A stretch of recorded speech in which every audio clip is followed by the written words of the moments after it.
আমি আমার দুটি আঁখি কি করে ধরে রাখি, অঝরে কান্না বেরিয়ে আসে। আমি আমার দুটি আঁখি কি করে ধরে রাখি, অঝরে কান্না বেরিয়ে আসে। আমি আমার দুটি আঁখি কি করে ধরে রাখি, অঝরে কান্না বেরিয়ে আসে।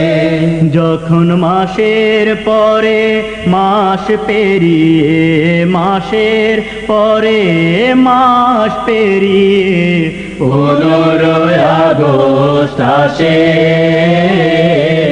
আমি আমার দুটি আঁখি কি করে ধরে রাখি, অঝরে